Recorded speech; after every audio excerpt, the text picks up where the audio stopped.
La época dorada del oeste americano, conocida popularmente como el salvaje oeste, ha dejado una marca indeleble en el imaginario colectivo. Esta fascinante etapa de la historia estadounidense fusiona realidad y leyenda, creando un tapiz rico en narrativas que van desde intrépidos vaqueros hasta carismáticos forajidos. Este periodo, que abarca aproximadamente desde mediados del siglo XIX hasta principios del XX, está repleto de anécdotas sorprendentes que desafían la comprensión moderna. Imagina un mundo donde la justicia y la ley a menudo se confundían, donde la línea entre héroe y villano era tan delgada como el filo de una navaja. Entre las historias más insólitas de esta era, encontramos la del Dr. John Eugene Osborne, quien llevó el concepto de reciclaje a un nivel completamente nuevo, tras la ejecución del infame bandido George Peratt, apodado Big Nose George. Osborne adquirió sus restos mortales. Con una creatividad macabra, transformó la piel del criminal en un par de zapatos y un maletín. Pero la historia no termina ahí. El día que Osborne asumió como gobernador de Wyoming, lo hizo calzando orgullosamente estas peculiares botas, llevando consigo un trozo tangible de la historia del oeste. El cráneo de Peratt tampoco se desperdició. Dividido en dos, sus partes se convirtieron en objetos utilitarios, un cenicero, un tope para puerta y un portalápices. Estos artefactos terminaron en manos de Lillian Heath, pionera en la medicina estatal, añadiendo otra capa de singularidad a esta ya extraña narrativa. Pero la fascinación por los criminales del oeste iba más allá de lo superficial. Osborne y su colega, el Dr. Thomas McGee, examinaron minuciosamente el cerebro de Peratt. Su objetivo no era meramente científico, buscaban descifrar el enigma de la mente criminal, tratando de encontrar pistas físicas que explicaran la propensión a la violencia y el desafío a la ley. Otro personaje legendario del oeste fue John Wesley Hardin, un pistolero que alardeaba de haber acabado con la vida de 41 personas. Su propia existencia terminó de manera abrupta en 1895, cuando John Selman lo sorprendió en un salón de El Paso, poniendo fin a su turbulenta carrera. Una de las anécdotas más curiosas sobre Hardin ocurrió en Evelyn, Kansas, en 1877. Después de una noche de juerga y apuestas, Hardin y otro hombre, Charles Cougar, se retiraron a descansar en habitaciones contiguas de un hotel local. En la madrugada, Hardin despertó irritado por los sonoros ronquidos provenientes de la habitación vecina. Tras pedir silencio sin obtener respuesta, tomó una decisión fatal: disparó a través de la pared, acabando con la vida de Cougar sin que éste tuviera siquiera la oportunidad de abrir los ojos. Fort Griffin, en Texas, se erigió como un epicentro de la vida en el salvaje oeste, ubicado estratégicamente en la confluencia del arroyo Clear y el río Brazos. Este asentamiento atrajo a una variopinta mezcla de personajes, desde vaqueros y pistoleros hasta cazadores de bisontes, forajidos, tahúres y meretrices. La constante afluencia de gente y la vorágine de acontecimientos le valieron el apodo de Babilonia en el Brazos. Entre las figuras notables que dejaron su huella en Fort Griffin se encontraban el ya mencionado John Wesley Hardin, el mítico Doc Halliday y su compañera Kate, conocida por un sobrenombre que aludía a sus rasgos físicos más distintivos. Fort Griffin se convirtió así en un microcosmos que encapsulaba la esencia misma del viejo oeste, un crisol de vidas entrelazadas, ambiciones desmedidas y peligros constantes. La historia del oeste americano no estaría completa sin mencionar a Charles Ed Wallace, más conocido como Black Bart. Este peculiar bandido destacó por su singular modus operandi en el asalto a diligencias. Nacido en tierras británicas, Wallace emigró con su familia a Nueva York en 1831. La fiebre del oro de 1849 lo llevó hasta California, donde su vida daría un giro inesperado. Black Bart se especializó en el robo de diligencias de Wells Fargo, una compañía que ya gozaba de gran influencia en la época. Lo que distinguía a Boles de otros forajidos era su inusual refinamiento. Llevaba a cabo sus atracos sin recurrir a la violencia, manteniendo siempre un comportamiento cortés y educado. Pero lo más llamativo era su costumbre de dejar poemas firmados en las cajas fuertes que saqueaba. Un toque personal que lo convirtió en una suerte de bandido poeta. A lo largo de su carrera delictiva, Black Bart perpetró 28 asaltos. Eventualmente fue capturado y cumplió su sentencia en prisión. Tras su liberación, abandonó su vida criminal y regresó a Nueva York, donde pasó sus últimos años hasta su fallecimiento en 1917. Estas historias apenas rascan la superficie de las innumerables anécdotas fascinantes que el viejo oeste tiene para ofrecer. Desde hazañas heroicas hasta fechorías infames, pasando por peculiaridades que desafían la imaginación. Este periodo de la historia estadounidense continúa cautivando a generaciones enteras. La realidad del oeste americano a menudo superaba la ficción, creando un legado que sigue alimentando la cultura popular hasta nuestros días. Películas, libros y series de televisión continúan explorando y reinventando este periodo, demostrando que el interés por el salvaje oeste está lejos de desvanecerse. Te invitamos a seguir explorando estas y muchas otras historias sorprendentes del viejo oeste. Cada relato nos ofrece una ventana a un mundo que, aunque ya desaparecido, sigue vivo en nuestra imaginación colectiva. ¿Qué otras sorpresas nos depararán las páginas de la historia del oeste americano? Sigue nuestro canal para descubrirlo. La era del oeste americano, conocida popularmente como el viejo oeste, estaba repleta de peculiaridades que desafían nuestra comprensión moderna. Entre estas curiosidades, destaca la singular reputación que adquirió el whisky, bebida que trascendió su mera condición de alcohol para convertirse en un símbolo de la rudeza y el espíritu indomable de la frontera. En aquellos tiempos, el whisky era conocido coloquialmente como agua de fuego, un apelativo que iba más allá de la simple metáfora. Los comerciantes, en su afán por impresionar a las comunidades indígenas, realizaban una demostración espectacular. Arrojaban el líquido a las llamas, provocando una combustión intensa que evidenciaba su alto contenido alcohólico. Esta práctica no solo servía como estrategia de venta, sino que también ilustraba de manera vívida la potencia de la bebida. La composición de este whisky distaba mucho de los refinados destilados que conocemos hoy. En lugar de utilizar granos cuidadosamente seleccionados y procesos de elaboración meticulosos, los fabricantes de la época recurrían a una mezcla heterodoxa que incluía azúcar quemada, tabaco de mascar y alcohol sin refinar. El resultado era una bebida áspera y potente, muy alejada de los estándares actuales de calidad y sabor. Esta peculiar receta no solo dotaba al whisky de un sabor intenso y a menudo desagradable, sino que también lo convertía en una sustancia potencialmente peligrosa. Los efectos de su consumo podían ser devastadores, contribuyendo a la imagen caótica y violenta que a menudo se asocia con los salones y cantinas del viejo oeste. Pasando a otra historia fascinante, nos encontramos con el caso de Elmer McKeddy, un forajido cuya fama perduró mucho más allá de su muerte. McKeddy, conocido por sus audaces robos a bancos y trenes, encontró un final violento en 1911 durante un enfrentamiento con las autoridades en Oklahoma. Sin embargo, su fallecimiento marcó el inicio de una odisea póstuma tan extraordinaria como macabra. El propietario de la funeraria local, viendo una oportunidad única de negocio, decidió embalsamar el cuerpo de McKeddy y exhibirlo como una atracción. Vistió el cadáver con atuendos típicos de un bandido y cobró un centavo a cada curioso que quisiera contemplar los restos del infame criminal. De esta manera, McKeddy continuó generando ingresos incluso después de su muerte.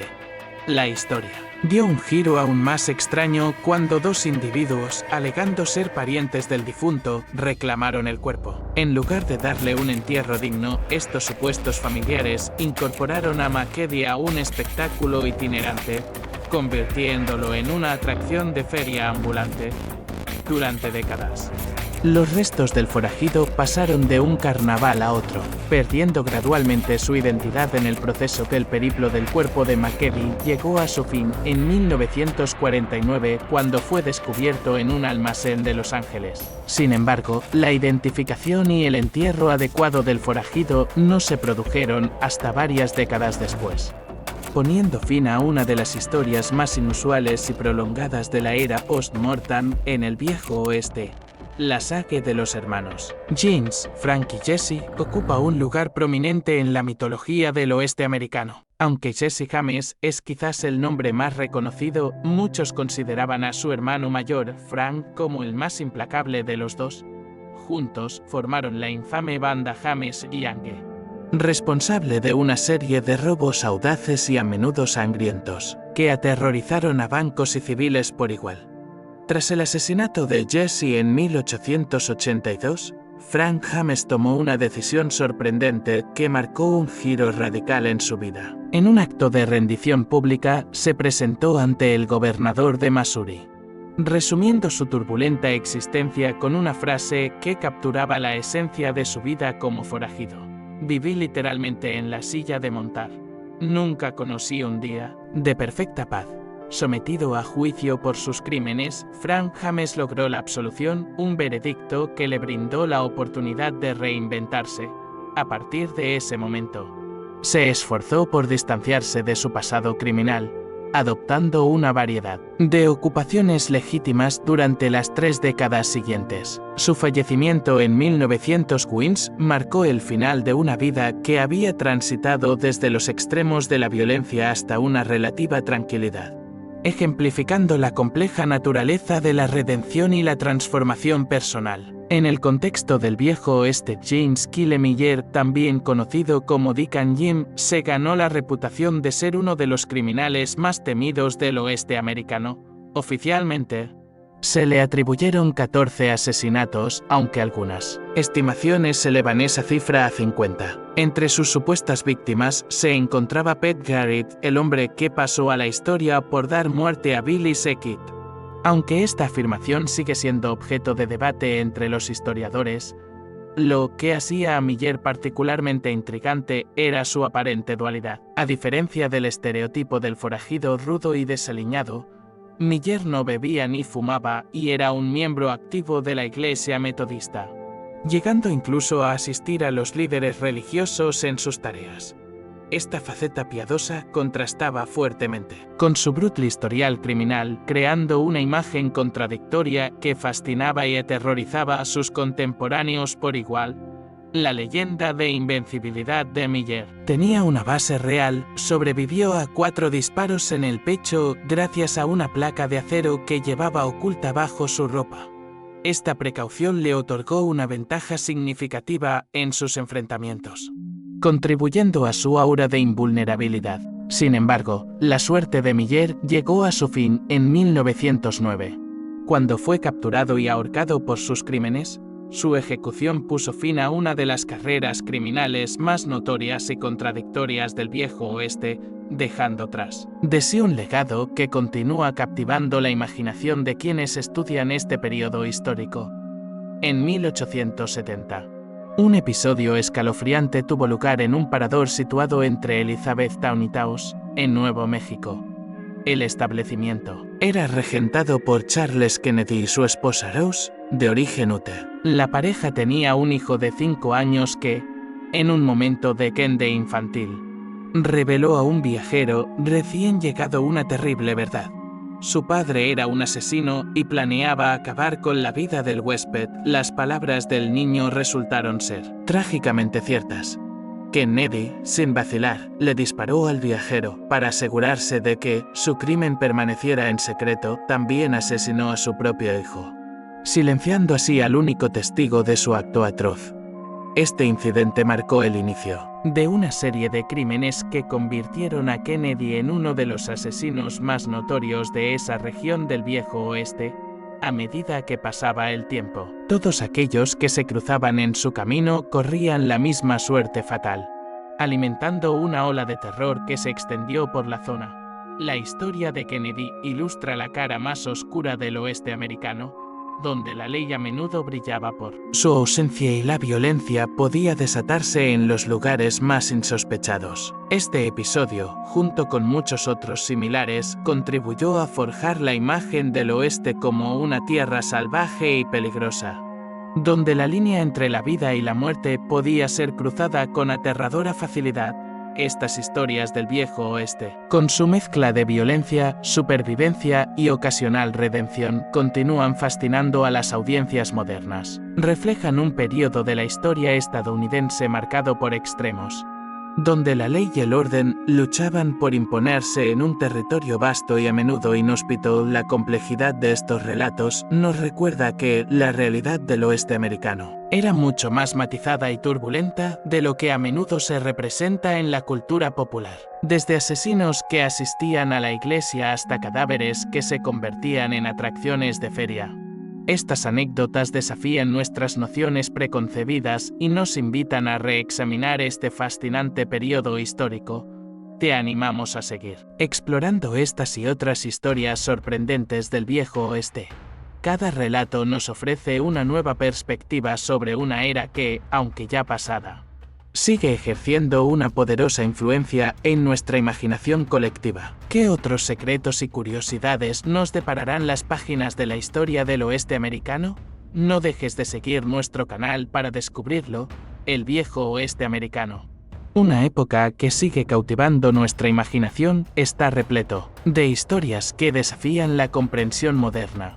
Entre ellas, destaca el escalofriante relato de la familia Bende, cuyas acciones dejaron una huella imborrable en la historia criminal de Kansas durante la década de 1870. John y Elvira Bende, junto con sus hijos Kate y John Jr., administraban una modesta posada en las llanuras de Kansas. A primera vista, parecían una familia común, dedicada a ofrecer refugio a los viajeros que atravesaban aquellas tierras inhóspitas. Sin embargo, bajo esta fachada de normalidad, se ocultaba una realidad mucho más siniestra. Mientras la región comenzaba a registrar un número alarmante de desapariciones inexplicables, los susurros y las sospechas empezaron a circular entre los habitantes locals. Algunos murmuraban sobre prácticas oscuras y misteriosas llevadas a cabo por los Bende, pero la falta de pruebas concretas mantenía estas acusaciones en el terreno de la especulación. La verdad salió a la luz de manera dramática cuando un grupo de vecinos, impulsados por la creciente preocupación, decidió investigar la propiedad de los Bende. Lo que descubrieron en el sótano de la posada superó sus peores temores: varios cuerpos enterrados, víctimas silenciosas de los crímenes de la familia. Este macabro hallazgo desencadenó una serie de eventos que culminaron con la muerte violenta de la mayoría de los miembros de la familia Bende. Solo Kate, la hija, logró escapar temporalmente de este destino, aunque finalmente encontró su fin en un incendio. La historia de los Bende se convirtió rápidamente en una de las más oscuras y perturbadoras del viejo oeste.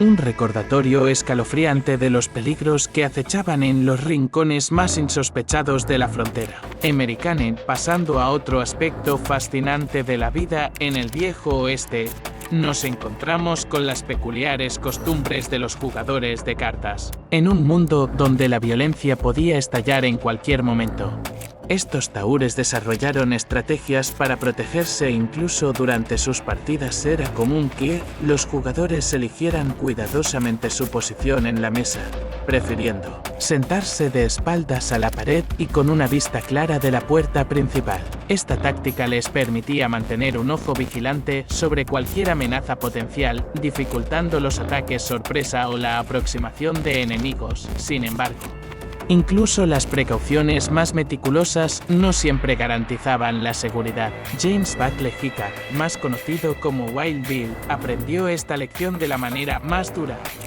En 1876, mientras jugaba en el Saloon Natal en Men in the Wood, en el territorio de Dakota, Hickok siguió su habitual estrategia de sentarse frente a la entrada. Se sentía seguro, pero no contaba con que su rival, Jack McCall, encontraría una forma de burlar su vigilancia. McCall, aprovechando un punto ciego en la defensa de Hickok, entró por la parte trasera del salón. Se acercó sigilosamente y, sin que nadie pudiera reaccionar, le disparó a Hickok en la cabeza, poniendo fin a la vida de uno de los personajes más emblemáticos del viejo oeste. Este incidente no solo marcó el final de Wild Bill, sino que también se convirtió en una leyenda que ilustraba los peligros constantes que acechaban incluso a los más experimentados pistoleros de la época.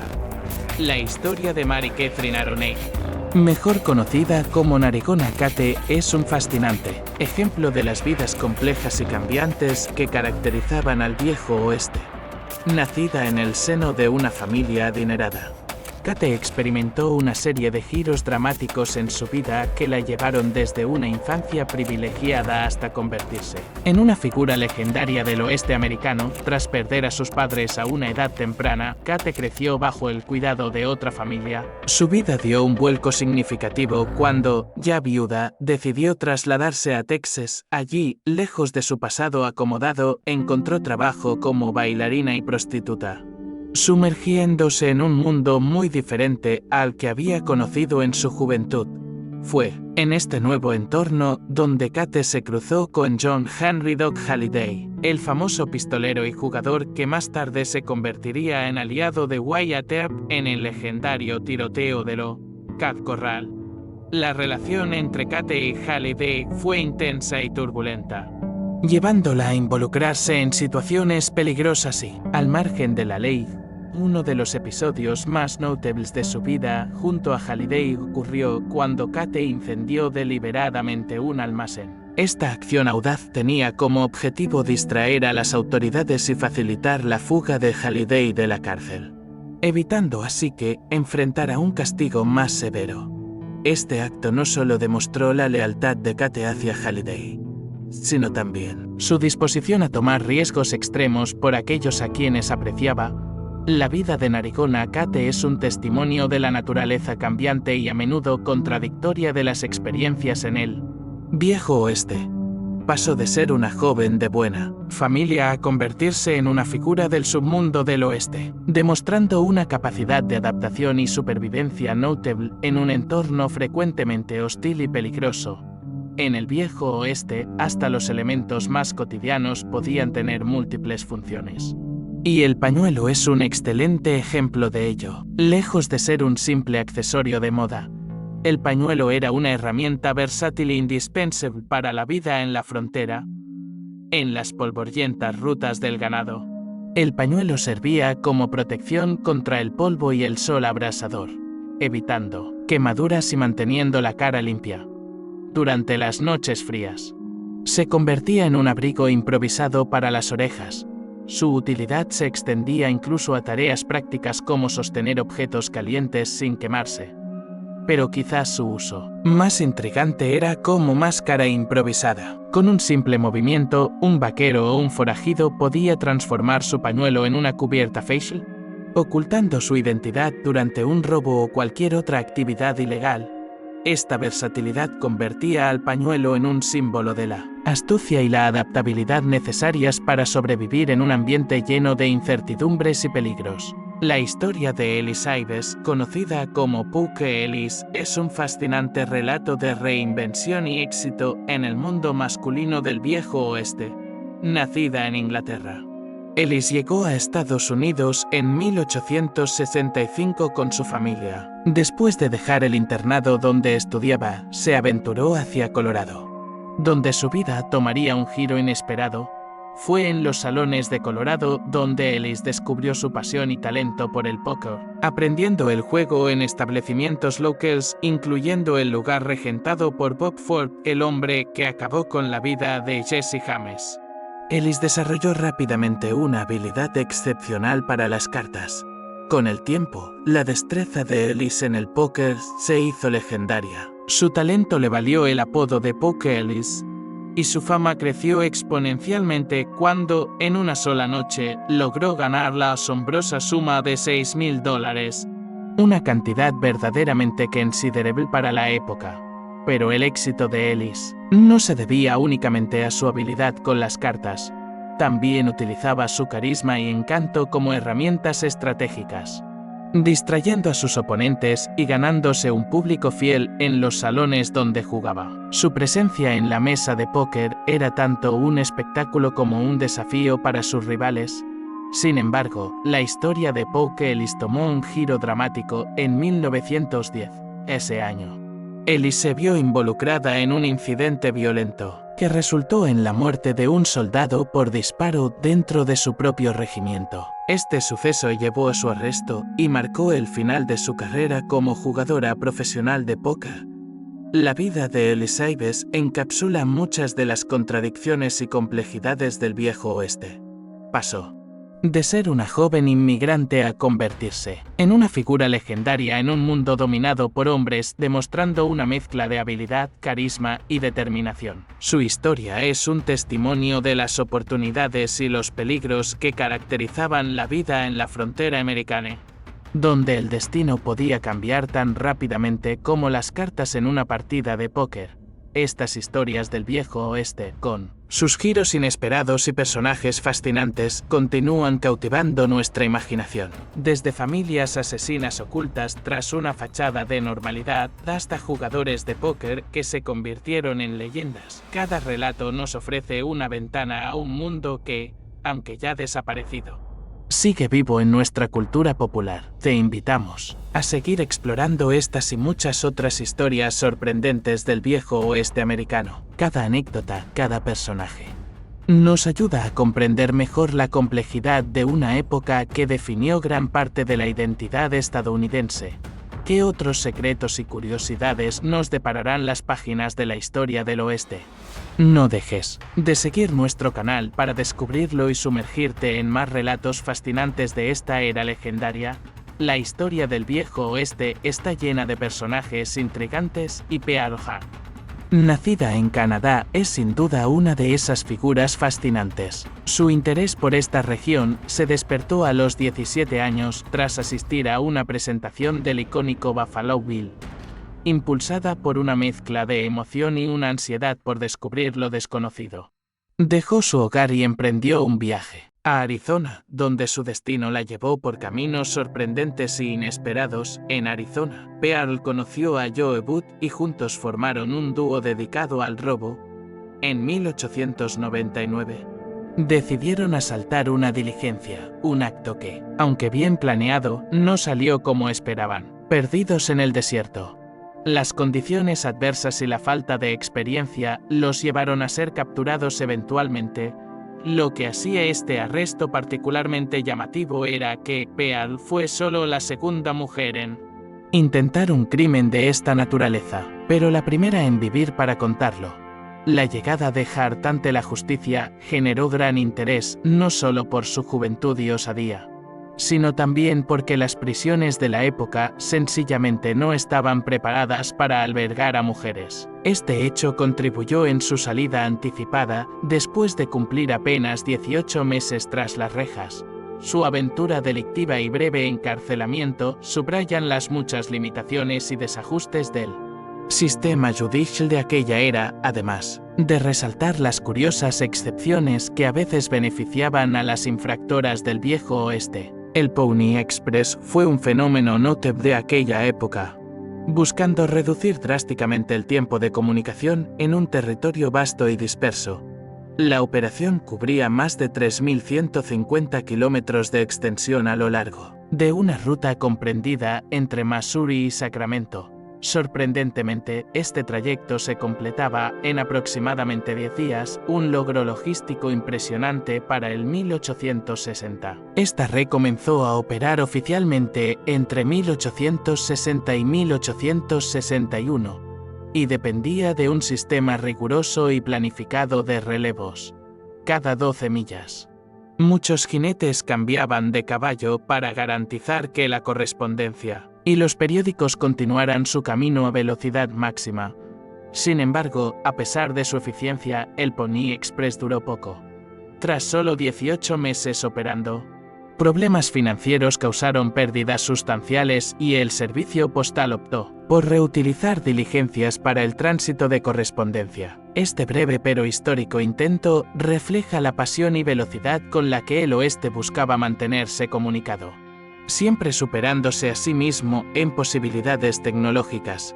Incluso el ejército de los Estados Unidos exploró métodos innovadores y a veces inusuales para adaptarse al desierto del medio oeste y sur del país, inspirados en modelos extranjeros como las Fuerzas Armadas en Asia y África. En 1856 se decidió importar 66 camellos del Medio Oriente y asentarlos en Camp Verde, Texas. La iniciativa, en un inicio, parecía promisoria, ya que los camellos demostraron una notable resistencia a las duras condiciones desérticas, soportando largos trayectos bajo el abrasador sol sin complicaciones. A pesar de estas ventajas, no tardaron en surgir obstáculos significativos. Los camellos eran difíciles de entrenar y su temperamento desafiante, incluyendo hábitos como escupir, les generó animadversión entre los soldados. Tras el fin de la guerra civil, el entusiasmo por el proyecto se desvaneció, resultando en que los camellos fueran vendidos o liberados en el medio natural, poniendo fin a un capítulo breve e inusual de la experimentación del ejército estadounidense. Una de las prácticas más impactantes e infames del viejo oeste fue la de arrancar cabelleras, una tradición que tenía sus raíces en la tribu Apache. Esta forma de demostrar destreza y éxito en el combate fue posteriormente adoptada por los colonos blancos durante el periodo de la Guerra Civil Americana. Tal acto se convirtió en una estrategia de intimidación y símbolo de poder. William Blood Bill Anderson, un guerrillero confederado, se hizo enviar mediante la participación en actos extremos que incluían esta brutal forma de exhibición. Estas acciones aumentaron aún más la notoriedad de esta práctica en su tiempo. Así, el significado de este símbolo y su uso propagarían miedo e impondrían un dominio en regímenes hostiles y belicosos en aquellos años. Otra manifestación natural enraizada en mitos y teorías fue el fenómeno conocido como fuego de San Telmo, generado cuando el aire se ionizaba en condiciones de fuertes campos eléctricos, emitía un resplandor enigmático durante tormentas intensas. Para los marineros, este brillo azuloso en las cúspides de los mástiles solía interpretarse como un augurio de buena suerte, proporcionando una luz guía en mares inciertos. Pero para los vaqueros y criminales del viejo oeste, el fenómeno se percibía de manera diferente, en condiciones extraordinarias. Veían este brillo fantasmagórico aparecer en los cuernos del ganado o alrededores de los caballos.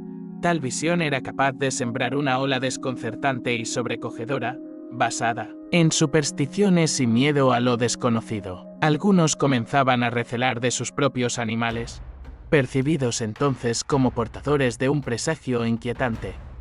El vaquero del viejo oeste ha sido muchas veces idealizado o mal representado como un hombre blanco, un fenómeno que simplifica y distorsiona la diversidad real. La realidad es que también existieron muchos vaqueros afroamericanos. De hecho, 1 de cada 4 de estos trabajadores procedía de comunidades negras.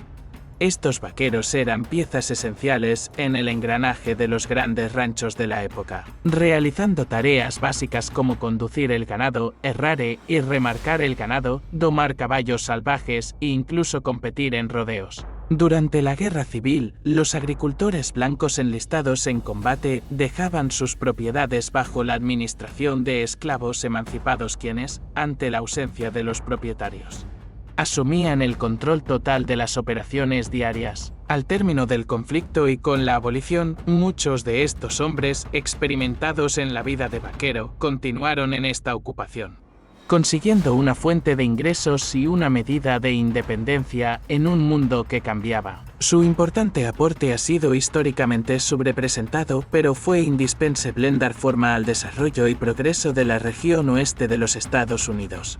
Reflejando un legado que merece ser recordado, estas narrativas del viejo oeste nos ofrecen un vistazo a la biodiversidad y singularidad de este capítulo de historia estadounidense, donde personajes audaces, fenómenos inexplicables, innovaciones tecnológicas convergían en un paisaje inclemente y en ocasiones insólito. Te invitamos a seguir explorando estas historias fascinantes del viejo oeste. Estos relatos no solo arrojan luz sobre la vida del pasado, sino que continúan inspirando la cultura y la imaginería moderna, manteniéndose vivos en el colectivo imaginario gracias a su impacto imperecedero. No te olvides de seguir nuestro canal para descubrir nuevas aventuras y anécdotas. La figura del cazarrecompensas en el viejo oeste ha sido inmortalizada por el cine. Pero la realidad de sus operaciones iba mucho más allá de la pantalla. Históricamente, este personaje debía presentar pruebas concretas de sus capturas, y habitualmente eso significaba entregar el cuerpo, vivo o muerto, del fugitivo a las autoridades. La famosa escena de Clint Eastwood en El bueno, el malo y el feo encapsula la ardua labor del cazarrecompensas, que en ocasiones exigía recorrer largas distancias con la carga inerte de prisioneros codiciados. Afortunadamente, el advenimiento de la fotografía proporcionó un alivio significativo para estos cazadores. Ahora, bastaba con trasladar el cuerpo hasta un fotógrafo capaz de registrar la inmortalidad del momento. Los cadáveres eran colocados en posición vertical, apoyados contra una pared. Sustento temporal para que la cámara capturara una imagen clara y acelerar el proceso de cobro de la recompensa, reduciendo eficazmente la etapa más difícil del procedimiento. En el viejo oeste, los salones eran mucho más que simples establecimientos de bebidas, actuaban como vibrantes centros de reunión social. Música, juegos y, con frecuencia, confrontaciones. A pesar del glamour conferido por Hollywood a estos lugares, presentándolos como estancias de ambientación lujosa y sofista con canciones al piano como banda sonora. La verdad era completamente distinta. La mayoría de los primeros salones eran construcciones básicas, frecuentemente hechas de materiales poco duraderos y sin pretensiones estéticas. El Long Branch Saloon en Kansas City es un excelente símbolo de estas diferencias. Hoy en día, es celebrado como una pieza de la historia del viejo oeste, pero el edificio original no resistió las inclemencias del tiempo ni un devastador incendio ocurrido en 1895. Muchos años después, se levantó otra estructura en el sitio, pretendiendo emular y perpetuar el espíritu de aquellos lugares que alguna vez forjaron anécdotas memorables en la narrativa histórica del oeste. Tatanka y Yotanka, mejor conocido como Toro Sentado, representa el espíritu y la resistencia de los pueblos indígenas durante el siglo XIX. Más allá de ser un valeroso guerrero en el campo de batalla, entablaría diálogos de paz en momentos de crisis. Respetado por su estrecha conexión con la naturaleza y por su disposición a buscar soluciones no violentas ante la expansión implacable de los colonizadores. Su legado permanece robusto, disfrutó de un tiempo lejos de su campamento, participando con Buffalo Bill en su famoso espectáculo, donde representaba a un jinete nativo en sus recorridos. Esta experiencia le trajo notoriedad y cierta medida de interactuar en un ambiente ajeno por Norteamérica y Europa. Sin embargo, la distancia del suelo sagrado de sus ancestros y el desarraigo de su entorno profundamente conectado con su comunidad pronto hicieron que abandonara el espectáculo para regresar a vivir en la reserva, reafirmando su identidad cultural y cediendo a sus principios fundamentales. El desequilibrio de género característico del viejo oeste es otro aspecto fascinante y complicado de la época.